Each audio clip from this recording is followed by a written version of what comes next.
నమస్కారం గురుగారు. నమస్కారం అమ్మా ఝాన్సీ రాణి. గురుగారు, ద్వాదశ రాశులలోని 10వ రాశి అయిన మకర రాశి వారికి జులై మాసంలో రాశి ఫలితాలు ఏ విధంగా ఉండబోతున్నాయి, అలాగే వారు పాటించాల్సిన నియమాలు, తీసుకోవాల్సిన పరిహారం గురించి తెలియజేయండి. మకర రాశి వాళ్ళు మోస్ట్ డిసిప్లిన్ అని చెప్తాం. అండ్ వీళ్ళు ఎప్పుడు మూడీగా ఉంటారు వాళ్ళు. అంటే కొంతమంది అందులో హ్యాపీగా ఉండేవాళ్ళు ఉంటారు, కానీ ప్రతి రాశిలో కూడా మోస్ట్లీ ఎక్కువ ఎండాకాలంలో ఎండలు ఎక్కువ వస్తాయి అంటాం. అంటే అలాగని వర్షాలు రావని కాదు, లేకపోతే చలి వేయదని కాదు. అట్లాగే వీళ్ళు మకర రాశి వాళ్ళకి ఎలా ఉందంటే, భార్యాభర్తల మధ్య కొంతమంది కోర్టుల్లో ఫైటింగ్లు చేసుకుంటున్నారు. వీళ్ళు కోర్టు కేసులు పెట్టుకొని వీళ్ళదే మా పై చేయి అవ్వాలని చెప్పేసి భర్తలు భార్యల మీద వేసినటువంటి కేసుల్లో చూసుకుంటున్నారు, కానీ ఓడిపోతున్నారు వీళ్ళు మకర రాశి వాళ్ళు. First point. సెకండ్ పాయింట్ ఏంటంటే, ఈ ఎవరైతే ఉద్యోగాలు చేస్తున్నారో హస్బెండ్ అండ్ వైఫ్లు ఉద్యోగాలు రీత్యా వేరే వేరేగా ఉంటున్నారు. సపోజ్ భర్త ఢిల్లీ, హైదరాబాద్లో వైఫ్ సెంట్రల్ గవర్నమెంట్ జాబ్స్ ఏం చేస్తారు అట్లా అనమాట. సో ఈ రకంగా మొత్తం మీద మాత్రం మకర రాశి వాళ్ళంతా కూడా భార్యాభర్తల కొంచెం ఎడబాటు అనేటటువంటిది చాలా సంవత్సరాల నుంచి ఉంది ఏదో రకంగా. ఇది ఫస్ట్ పాయింట్. నెక్స్ట్, వృత్తి వ్యాపార ఉద్యోగ విషయాల దగ్గరికి వచ్చేసరికి వీళ్ళందరికీ కూడా జీతబత్యాలు బాగా పెరిగినాయి. ఆల్రెడీ ప్రమోషన్స్ కొట్టిపడేశారు ఇంతకుముందే. ఇప్పుడు కూడా ప్రమోషన్ ప్యానల్లో ఉన్నారు. గురుబలం బాగా పెరిగింది. తర్వాత లాస్ట్ ఇయర్ ఇంకా బాగుంది, ఇప్పుడు కొంచెం పర్వాలేదు, నాట్ బ్యాడ్ అనమాట. అండ్ 6th హౌస్లోకి ఈ యొక్క గురుగ్రహం రావడం వల్ల శత్రువులపై ఆధిపత్యం బాగా సంపాదిస్తారు. వీళ్ళ మామగారులకి మీద ప్రేమ ఎక్కువైపోయి స్టార్టింగ్లో ఏం చేశారంటే, నువ్వు సాఫ్ట్వేర్ ఇంజనీర్ కదా, నీ పేరు మీద లోన్ తొందరగా వస్తుంది కదా, ఇవ్వు, నీ స్థలం మీద ఇల్లు కట్టేసి నీకు ఇస్తాను అని చెప్పి ఏదో మొత్తం మీద ఒక అండర్స్టాండింగ్లో ఇద్దరు కలిసి తీసుకున్నారు. మామగారికి లోన్ ఇచ్చాడు. ఇచ్చిన తర్వాత ఆయనేమో పాపం టైంకి కట్టలేకపోతున్నాడు, ఎందుకంటే ఎలాగో ఇల్లు కట్టి వీళ్ళకి ఇస్తాను కదా అన్నట్టు. మామగారి మీద కసి అంతా పెట్టేసుకొని భార్యని వేధిస్తూ భార్య పేరు మీద కోర్టులో కేసులు వేయడాలు. అంటే ఆ అమ్మాయి కూడా కొన్ని ఏదో అబద్ధాలు చెప్పిందనో ఇలాగ ఏదో సంథింగ్, ఇట్లాంటి ఫైట్స్ ఎక్కువ ఉన్నాయి మకర రాశి వాళ్ళకి. సో ఈ విధంగానే మామగారుల వల్ల ఆర్థికంగా అప్పులు అనేటటువంటివి ఉన్నాయి తప్ప సహజంగా మకర రాశి వాళ్ళకి ఈ నెలలో అప్పులు గిప్పులు లేవు. ఈ శత్రువులపై ఆధిపత్యం ఇది మెయిన్గా ఫస్ట్ పాయింట్. తర్వాత వీళ్ళకి కుటుంబంలో సత్సంబంధాలు ఏ విధంగా ఉంటాయంటారు గురుగారు? బాగానే ఉన్నాయి. ఉన్న వాళ్ళకి మకర రాశి వాళ్ళ కుటుంబంలో సత్సంబంధాలు ఉన్నాయి. కానీ ఎంత ప్రాక్టికల్ ఉంటారంటే మకర రాశి వాళ్ళు, అసలు పిల్లలు చూసేసరికి ఏమంటారంటే, ఇప్పుడే అమ్మ సరదాగా చిన్నపిల్లలు, అమ్మ నువ్వు పెద్ద అయిన తర్వాత నేను నిన్ను చూడను, నువ్వు నాకు కనుక ల్యాప్టాప్ ఇప్పించకపోతే నేను ఏదో సరదాగా అడుగుతారు కదా, అంటే సీరియస్గా తీసుకుంటారు వీళ్ళు. See the mentality of the child అని.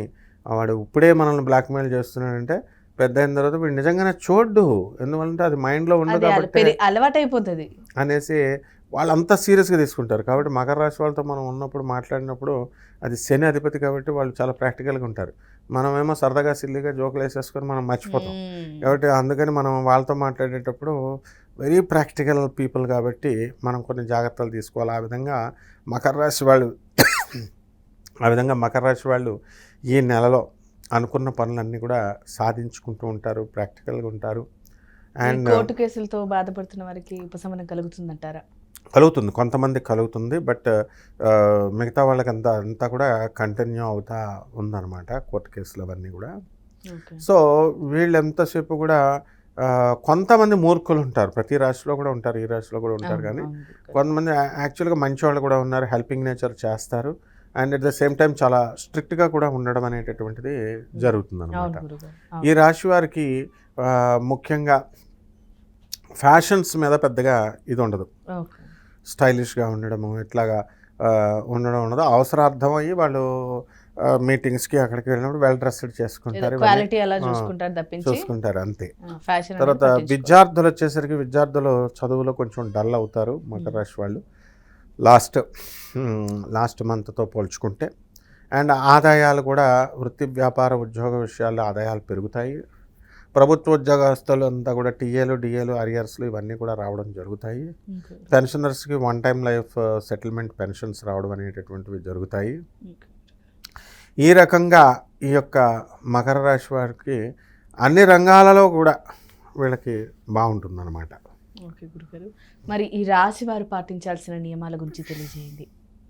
ఈ రాశివారు మకర రాశి వాళ్ళు ఏం చేయాలంటే, మనకి రాహు ధనస్థానంలో ఉన్నాడు, వాక్స్థానంలో. అందువల్ల నోటికి సంబంధించినటువంటి దుర్వ్యసనాలు రావడానికి అవకాశాలు ఉన్నాయి. ఓకే. కాబట్టి వీళ్ళు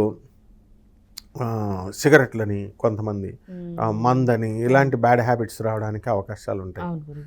అందువలన ఇవి రాకుండా వీళ్ళు జాగ్రత్తగా చూసుకోవాలా. మనం తిరిగేటటువంటి వ్యక్తులను బట్టి మనకి ఇది వస్తుంది కాబట్టి జాగ్రత్తగా మనం ఫ్రెండ్షిప్స్లో కొంచెం అలర్ట్గా ఉండి చేసుకోవాలా. అండ్ సోదరుల డెవలప్మెంట్ బాగా ఉంటుంది, బాగా డెవలప్ అవుతారు. అందుకని కొన్ని పరిహారాలు మనం వీళ్ళు చేసుకోవాల్సినటువంటి అవకాశం ఉంది. అదేంటంటే, ఈ అష్టమంలో డిప్రెషన్ బాగా ఎక్కువ ఉంటుంది మకర రాశి వాళ్ళకి ఈ నెలంతా కూడా. ఎందుకంటే అష్టమ కేతు, సూసైడ్ చేసేసుకుంటే బాగుండేమో అనిపించేస్తూ ఉంటుంది మధ్యలో డిప్రెషన్. గురుగారు ఈ మధ్య కాలంలో వాళ్ళకి శని మహర్దశ ఏదైతే ఉందో అదంతా వెళ్ళిపోయిందని అంటున్నారు. అయినా కూడా డిప్రెషన్ కేతు వల్ల అష్టమ కేతు ఉన్నాడు, అష్టమ కుజుడు కూడా ఉన్నాడు. యాక్సిడెంట్లు అవడానికి అవకాశాలు ఉంటాయి, జాగ్రత్తగా చూసుకోవాలా. కేతు ఉన్నాడు కాబట్టి కేతు ఏం చేస్తాడంటే తొందరగా డిప్రెషన్లోకి తీసుకెళ్తాడు. అది పిండుతున్నట్టు ఉంటుంది అనమాట మనస్సు. ఏదో దేని గురించో మనం పోగొట్టుకున్నట్టు, లైఫ్లో మనం ఏదో అచీవ్ చేయలేకపోయాము అనేటటువంటి బాధ, ఇలాంటి అంతర్లీనంగా ఉంటుంది ఆ బాధన. సో ఏలినట్సన్ ఉన్నప్పుడు అప్పుడు అది వేరు. మళ్ళీ అది డైరెక్ట్ ఇంకా ఎవరిని అడిగేది ఉండదు, తీసుకెళ్ళి ట్రైన్ కింద బొరపెట్టేయడమే అనమాట. ఇదైతే ఏంటంటే అట్లాగా అనిపిస్తూ ఉంటాయి సమస్యలు అలాంటివి వచ్చినప్పుడు. సూసైడ్ చేసుకుంటే బాగుండు కదా, ఈ ప్రాబ్లంలన్నీ ఎందుకు అన్నట్టు. అలాంటి ఫేజ్ నుంచి బయటకు రావాలంటే వాళ్ళు ఏం చేయాలి మెయిన్గా? అదే ఆ కేతు జపం చేసుకోవాలా, కేతు స్తోత్రాలు చదువుకోవాలా. కేతువుకి కిలోంపావు ఉలవల్ని ఈ యొక్క చిత్రవర్ణం మల్టీ కలర్డ్ వస్త్రాలనిచ్చి పేద బ్రాహ్మణులకి దానం చేసుకోవాలా.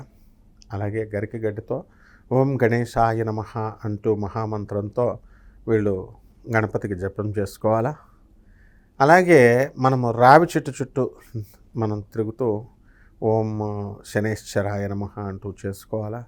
ఈ విధంగా చేసుకుంటే సరిపోతుంది. అండ్ ఎప్పుడు కూడా ఒంటరిగా ఉండకుండా ఫ్రెండ్స్తో ఉండడము, ఇతరులు పాజిటివ్ యాటిట్యూడ్ ఉన్న వాళ్ళతో తిరగాలి. అలా కాకుండా ఇంకా నెగిటివ్గా తిరిగితే వాళ్ళ నెగిటివ్ మనకు వచ్చి, వాళ్ళ డిప్రెషన్ అంతా మనకు వచ్చి, ఇంకా ఎప్పుడో నెల తర్వాత చేసుకోవాల్సిన సూసైడ్ ఇప్పుడే చేసేసుకుంటారు కొంతమంది.